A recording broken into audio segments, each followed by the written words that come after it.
Okay, welcome to the Good Book Spoilercast for Hyperion by Dan Simmons. And before we go any further, we are about to really spoil this book. So if you haven't already read it, or if you're not some kind of weirdo who just likes to listen to Spoilercast for books you haven't read, get the fuck out of here. Yeah, get the fuck out, because it's not our fault if you hear this shit, okay? This is about to get real. Yeah. And I'm excited because we had to talk in really vague terms on that review, but there's a lot of meaty stuff here. It's really nice to talk in a place that's not like a safe space for spoilers. And, there's no holds here. Nobody's getting canceled. No. Hopefully, please don't. Say whatever the fuck you want. Just like Martin Silenus when he could only say swear words after he had his long space flight. Yeah. All right, so some questions. So first, I think this, I mean, we could have talked about this on the review, I guess, but just the fact that this was 6 separate stories of different genres, and the fact that it was just the context for what is coming and the thing, like did that ultimately work for you? Is there anything you want to add to that? Or Yeah, I know we talked about this in the other one, and it absolutely worked for me. Each story was a gem, built on the ones before it. It is just masterful. Yeah, and I've never read anything like...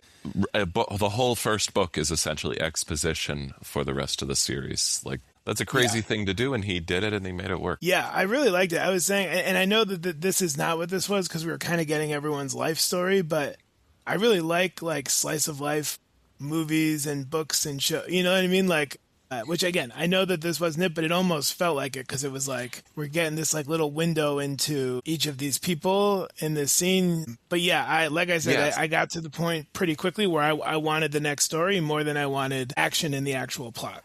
Yeah, I had a feeling we weren't going to get that many answers in the actual plot, so it was fine. They could have been going on vacation, and I would have been happy. I like the stories. I want to know what the deal is with the Shrike and everything and who killed Hepmastine, but I'm cool not knowing right now. I don't need to know. I'm happy. Yeah. Hepmastine is an awesome name also. Oh, fantastic. Did you have a favorite story? What was it and why? And did any of the stories not totally land for you? This is a big one. Yeah, I've thought a lot about this. I really enjoyed them all, but I'd say Hoyt's story about Paul Duret is my favorite. Growing up, I was always captivated by the stories of swashbuckling exploration of the unknown and quote-unquote lost civilization, like Atlantis and stuff, which were very popular in the 19th century and the first half of the 20th, in the age of discovery and imperialism, which are two sides of the same coin, right? I particularly loved Heart of Darkness, which I believe this story is in some ways inspired by, and for those who don't know, it's a fantastic critique of colonialism in Africa. Really interesting story. And I was thinking about this as I read it. Like, these stories were written in an era when many places were still mysterious and unknown, at least to the Western world, right? And in the area we have now, I just think it's cool to see these kinds of stories carried on, because we know everything in the world now. There's no turn left unstoned, as Ogden Nash put it. And it's just like, it's the next frontier, right? The final frontier space. But this is a particular type of story that I love science fiction as a setting for. Yeah, that's really interesting. That does work really well, I guess, when you think about it in the way that Hyperion is outside of the Farcaster network, and especially where the Bakura were there, even remote they're remote on a remote planet. Yes. So yeah, that is really interesting. Yeah, that was also my favorite story, Father Hoyt's story. Oh, really? Yeah, what you're saying resonates, and I guess so we're somewhat aligned. But it was, I really like reading horror, and to me it worked so well as a horror story. Like, the body horror parts were there, but even more so, there was a lot of scenes where one of the most effective things I think sometimes in a scary movie is using silence and just having something be really tense and unknown, but it's just very quiet. And there were all these scenes where the Bakura are just sort of doing their routine very normally, but you feel so unsettled. Or like Paul DeRay is in his little hut and he's just writing in his journal and thinking, and I'm just like, things are wrong. Like things are wrong here. Like you can't like do something, but it's just like this stillness and quiet that like has to be part of every passing day. But it filled me with so much dread. Yeah, it was really, really, really well done. And I also am like a sucker for any type of critique of religion, bastardization of religion. I love that in a story, and we got that. So I hadn't thought of this story as a horror story, but it absolutely is. Yes. It was the building of suspense, that build up to the climax of the story, just very well put together. Yeah, and the ultimate ending part was very scary. Like the idea of him being like killed and resurrected over and over again on the tree is very scary. But yeah, I agree. Yeah, the build up is really what. Like by the time we got there, I was at 10 because he was just like building so slowly as we went along. Yeah, and there's a lot of really interesting questions there about just the like if we can't, I guess like if we can't die, are we human still? When you think about the Bakura and how they were, what was happening to them, Yeah, they can't die, but what has that left them with? Yeah. Yeah, they're not. They don't feel human, obviously. Yeah, they barely eat. They don't really think on a higher level. They don't reproduce, right? Yeah, there's no need. Yeah. When you think about it, the religious commentary, right, is that you have eternal life after death, and if you have eternal life, these guys have been given eternal life, albeit through some sort of parasitic infection or we don't know what. But what does that mean for them? They have no need to reproduce. They don't really care about eating. They don't care about the pleasures of life. They don't even think on a higher order. They're just subsisting. Yeah, it's a very different idea of what heaven could be. Right. Yeah. And obviously I'm not suggesting that this is some revelation that's like, that's the only way it could be, because obviously the ideal is different. But yeah, I do think it definitely brought up that question of like, is death kind of inextricably part of what makes us human, I did have a story that I didn't love, if I could throw it out there. Me too. Talk to me. I did not love the console story. Same. Okay. Okay, 100% agree, as the Subway guy says. Yeah. It just felt like to me, the colonialism thing was already there. The imperialism thing was already there. I really felt like I was being hit over the head with it in this story. That's interesting. I guess I didn't feel quite as hit over the head, but that's probably because I was frustrated with other things in this story. Yeah. Yeah, overall, no, I was frustrated with it. I liked the concept.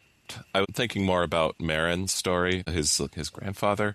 Yeah. Like, I thought the whole time dilation thing was a really cool concept, and playing with that. I was just talking to my friend, actually, who's reading Einstein's book on relativity, and he tried to explain it to me with this thing about trains. And anyway, I thought time dilation was a fascinating concept, and I loved bringing a tragic romance into it, but I thought Marin was a really weird and passive character. He was just, things happened to him, and it never seemed to occur to him that he could have, as she says at some point, he could have invited her to join him, or he could stay there with her. Like, and the result is beautiful and tragic, but it's hardly believable that they never addressed this over the course of their relationship, and that, if he really gave a shit, why would he do this? Yeah. Like, I love you so much. You're the love of my life. It's see so you in 15 years or whatever.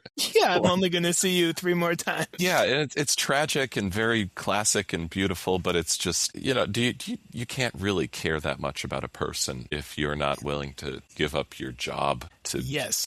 Do you know what that's like to me? And this is, apologize to listeners for the veer, but have you ever seen the movie La La Land? I have not. I keep meaning to. Okay. It's a well-done film. It may have won awards. I can't remember. Or maybe it just got announced for the award, but actually Moonlight won. Either way, it has that same vibe of like a tragic romance type of thing, except that you're just like, but if they really wanted to be together that much, they totally could have. And in the movie, they have fewer barriers than these people in the book had. But it's that same point. Yeah, I totally agree with you. Where you're just like, I kept thinking that too. I was like, why don't you stay? Why don't you bring her with you? You know what I Yeah. mean? Like, it just doesn't make sense. Like literally anything. His job was just doing construction. Yeah. And I think he's making good money, but is it worth it to keep your construction job if you could, I mean, Siri was filthy rich not long after this whole thing started. He could have gone there and had his life and been perfectly happy. Yeah. And then, so I agree with you that was really frustrating. And then I want to be clear about what I said. So I actually think the part about the ousters and getting his perspective on the ousters was really interesting and was really helpful to the story, even though it's like, that's like that's not like that original of a thing that, the people that we are deeming as savages are actually like more. Kelso, please. Yeah. Yeah. But I didn't mind that part. It was just kind of like, man, at Maui Covenant and the beautiful, and now they came and the dolphins are dead. And I don't know. It was just kind of like, fine. And I get that you want to really put in why did the consul want to be this traitor, and it helps us understand it. But I just felt like we were already getting the imperialism part in a much more like nuanced, smart way, and I felt like that was a little heavy-handed. No, I agree with you. I think I liked it as an illustration of how this kind of colonialism, this kind of expansion of civilization is a real two-way street. I found that meaningful, but I overall just didn't like the execution of this story. And another part of this, the consul himself, to me, I feel like I learned almost nothing about him. Except that he wants revenge. He's one of the most poorly fleshed out characters. Even though he's ostensibly like the quote unquote main character of the series, we hardly get anything about him. It felt like an afterthought. You know what I mean? Yeah. Like Hoyt was similar, but I didn't care about that because Hoyt's not a main character, But the consul, we start with the consul, and all we know by the end of it is that he's out for revenge. Yeah, and I think at least with Hoyt, we know I think part of what we're supposed to think, especially given that they're both priests, is that he's probably pretty similar to Paul de Rey in terms of his beliefs and his values, and also the fact that he's now carrying that crucifix gives us a lot of insight into sort of like what he's experiencing throughout the story. Like once you learn that any scene with him, you're aware that he's dealing with this sort of really intense pain the whole time, right? And so that like really informs how you see him. Yes. But I agree with you, and it's really interesting because these other characters haven't done much since the actual story started. But this guy, he's released the Shrike. He's the secret agent for the Oust. Like he is like. He's done everything. Yeah, but we don't totally know. I mean, I guess we know his motivations in a way, but we don't know them as deeply as we do with the other characters. Yeah, I mean, his motivation makes sense. It was, as you said, it was really hammered in. Yeah. But it feels kind of forced. And I just don't know enough about him. I understand superficially, but I haven't been given the time that, like, to process him and to really get to know him that we've been given with the other characters. Yeah, I would agree. Yeah, that was definitely missing from that story. I feel obliged to mention the Saul Weintraub story. Yeah, same. That was heavy, man. As a father, right? Like, yeah, I can't imagine that pain, seeing your kid regress and age backwards. Just like, it was hard to read. Yeah, it really Beautiful. was.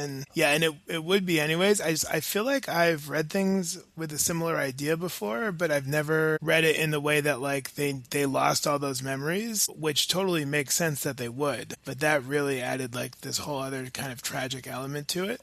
Yeah. And I think that is, I didn't say it in the last one, but I think there's obviously definitely something here also about like sacrifice, or I don't know if it's about sacrifice or if it's about love, and again, we need to read more, I think, to really totally get what the themes are here, but these are thematic topics for sure. Yeah, I think what it means to be human, there, like every character here is experiencing pain and loss. Yeah. right? That's a through line. I read something that talked about how that story, whether intentionally or not, probably intentionally, really resonates for people who have been caretakers for people with dementia or Alzheimer's. You're dealing with a lot of the same extreme sadness. Obviously, like it's rare that you're going to deal that would be your child, which makes it even more tragic, I think. But just that idea that like. And that at some point it's like, is there even a point to this? And the only point is that like, well, this is somebody that you love, and so this is something that you do, and I think I think there's a question about what it means to be human all through this, whether it's the Bakura and are they, what are they? Right. Whether it's Keats in the Cybrid, like, is that a person or is it not? Whether, Rachel, when she, as the baby there, like, is she the same person? I think there's a lot of sort of questions about consciousness and I don't know. Yeah, 100%. Cool. I also, before we move on, honorable mention to Brana Lamia's story. I just, not on a very deep level, but I loved the noir cyberpunk vibes. Totally. The video game Cyberpunk 2077 is one of my all-time favorite games, and this really felt like it could have been a story in that world. I'm pretty sure part of that game does involve going into these AI systems that are hostile and having people die as a result. It's very much felt right out of that world. Really cool. That's great. Yeah, I enjoyed that one as well. Okay, we've touched on it a little bit, but the Farcasters, which, if you're in network, can put you really, really far kind of instantaneously. How are those seem kind of like a double-edged sword for the universe? Yes, and in multiple ways, I'd say. On one note, they, as we saw in the console story, they represent the threat of colonization, real, opening of Japan-style gunboat diplomacy, destruction of established society. That's one side of it for sure. Great for this side of humanity that's civilized, quote unquote, and not so great for the others, unless you got money in the right place.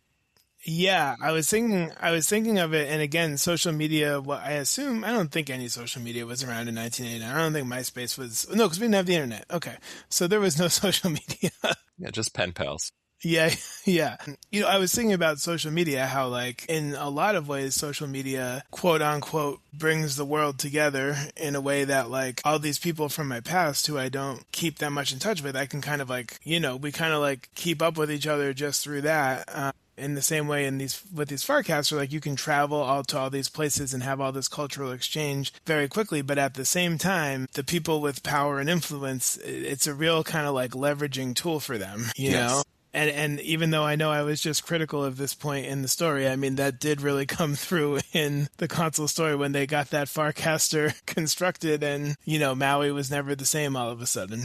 I liked that part of the story just because it was the first time we're getting a real brutal look at what the being on the other side of it looks like.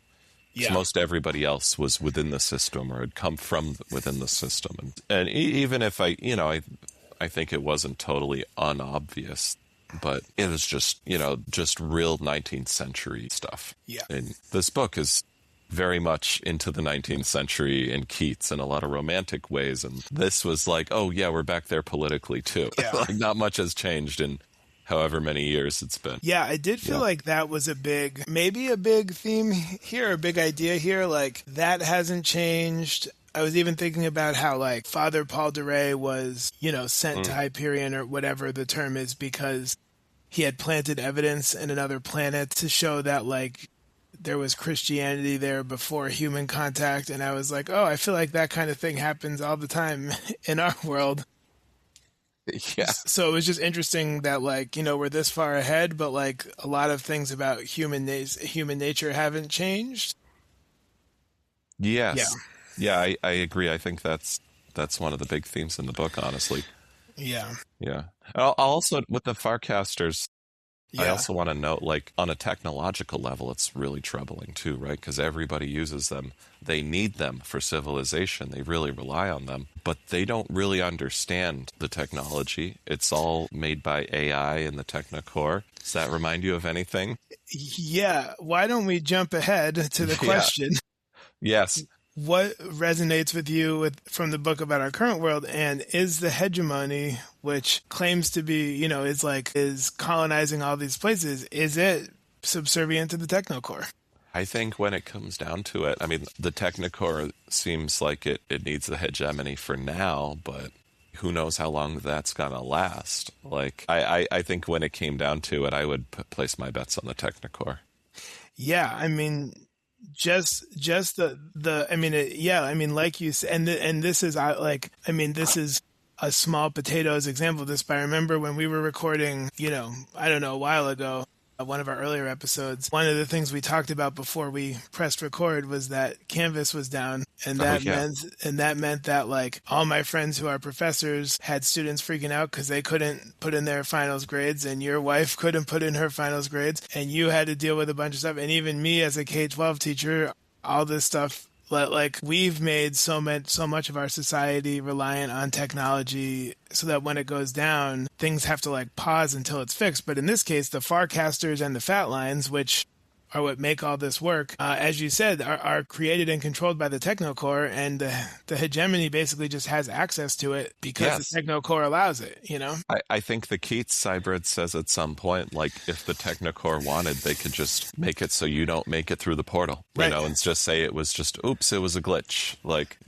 they can just disappear you. And the fact that and I realize he's a little different because he's a hybrid, but just the fact that like he had moments of his memory that were just gone. I mean, there's some real freaky stuff there, and I thought it was really interesting how, at least from what I've read, this seemed kind of unique that even within the AI, there were different factions of like one group that was like pro-human and one group that was anti-human and one group that wasn't really on either side but wanted to just kind of like see what happens. Yeah, that was kind of interesting to me also, because I just think of AI as like one thing, right? Yeah, but you're seeing here this is AI that has achieved some amount of sentience increasingly. Yeah. I mean, that was the main. I think for me, that was the Farcasters. I was thinking of social media and the fat, all the stuff that connects us, and then the AI. Was there anything else that? Yeah, I mean, building on what you said about global technology, I was thinking in economic terms too. We've seen a number of times in the last 5 years just how integrated we are. One little thing happens, a ship gets stuck in the Suez Canal, and the entire economy crashes. Yeah. Like, of the entire world. Like, so, yeah. And I thought that was very comparable to how, like, the collapse of a planet in the World Web can expose other planets to security threats. Like the Farcaster system, right? It's this two-way street where you're building a Farcaster and you can go through it, but people can come back the other way and invade you and attack you. Yeah. Well, what are the Shrike? I have no fucking clue. Yeah. I do think my one theory is that each faction is clear, they're clearly projecting their own beliefs onto it and their own needs. And I gotta imagine these are all red herrings, and it has nothing to do with any of that. It's something we don't know yet. Yeah, it was interesting that like some people thought they were sent to like destroy humans, and some people thought they were sent to protect humans. Yeah, I mean, obviously it's like super awesome and terrifying, but I have no clue. There's a really cool quote I wanted to read just because this is when Paul de Rey sees the Shrike in the cave and says, "I confess that I felt something closer to exultation than fear. Something inexplicable was happening. Forged in Jesuit logic and tempered in the cold bath of science, I nevertheless understood at that second the ancient obsession of the God-fearing for another kind of fear, the thrill of exorcism, the mindless whirl of devilish possession, the puppet dance ritual of tarot, and the almost erotic surrender of seance. Speaking in tongues and Zen Gnostic trance, I realized at that instant just how surely the affirmation of demons or the summoning of Satan somehow can affirm the reality of their mystic antithesis, the God of Abraham." Yeah, man. Interesting. That is, honestly, that's the main reason I want to keep reading, is I just want to know what is up with the Shrike. I like to think that the Wizard of Oz bit is a little clue that there's a man behind the curtain. There's something. In some ways, that would be disappointing. So if it was just some dude. So I'm just going to keep reading and find out after we get through our books, of course. kicking myself for not having even really thought down that path. Because obviously you're right. That would be, if that's the illusion, then that's what you would think. And I'm just thinking of, what was her name? Mineta, the one that Colonel Kassad was sleeping with all over in all the different battlefields. Yeah. But then, it turned into like a trap at the end. Wild scene. But yes. So, who knows if she's even real, but he's certainly experiencing her and seeing her. But yeah, I guess we don't know for sure that the Shrike is even a real thing versus like a projection or some sort of like virtual construct. Yeah, when you get down to it, right? If the Shrike essentially can project themselves into his virtual reality programs, that feels like a clue. Yes, because they're projecting themselves outside of the zone that they've seen. Right, but also, something happened to Rachel, and so like. Yes. There's got to be something. There's something there. There's something real. Yeah. And it's really disturbing and thus proves the existence of God. Yes, 100%. Right. Yeah. Yeah.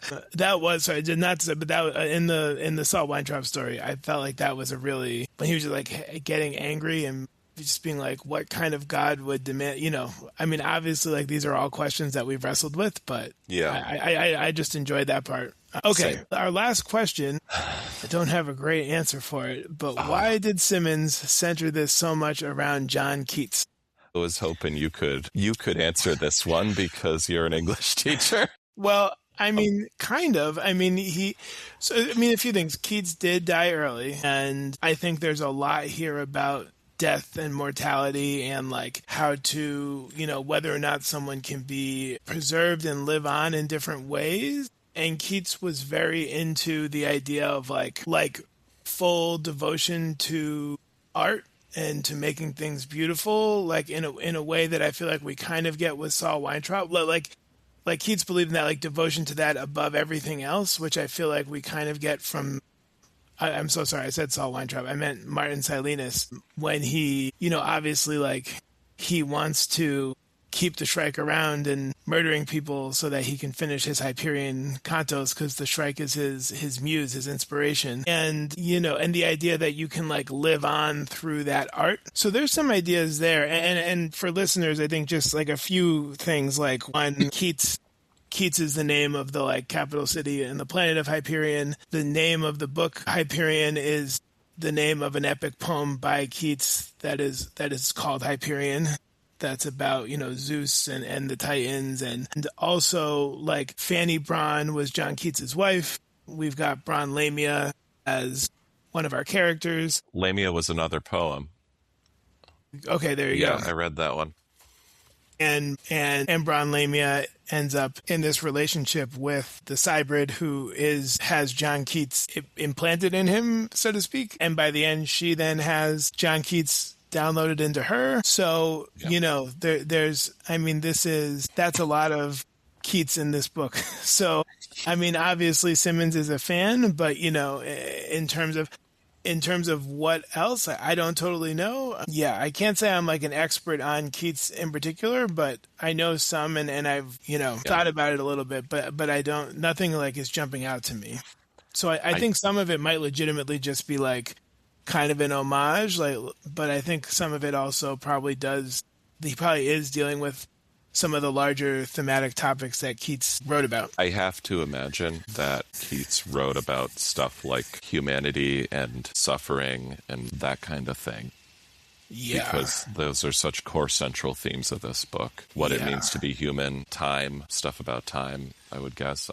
If anybody is a Keats expert and has big thoughts on this, please write in and tell us your thoughts. Yeah, Keats wrote a lot about Farcasters.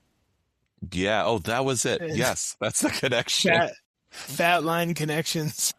Yeah. Okay, anything else burning you up? Any final questions? Any final? Not right now. I'm excited to read more. This was a really fun one. Thanks for reading it with me. Yeah, thank you. Yeah, I agree. And this has made me think at some point I am definitely going to read the second one because between What is the Shrike, Who Killed Hetmastine, I mean, just those two questions alone, I really want answers to. Like, actually, what's going to happen with Rachel? I'm very curious about that. I really like Dan Simmons as a writer. I think he writes cool stuff, and this book was just very expertly plotted and thought out, and so I have to imagine his other books are pretty well thought out too. Yeah. All right. Well, it is time for bed. So yes. I would say, if you are listening, thank you. And don't forget that we will be back next week with Crisis Zone by Simon Hanselman. So get excited for some graphic novel. Very, very graphic novel. Extremely graphic novel. Looking forward to it. All right. Thanks, bye. Nick. Bye.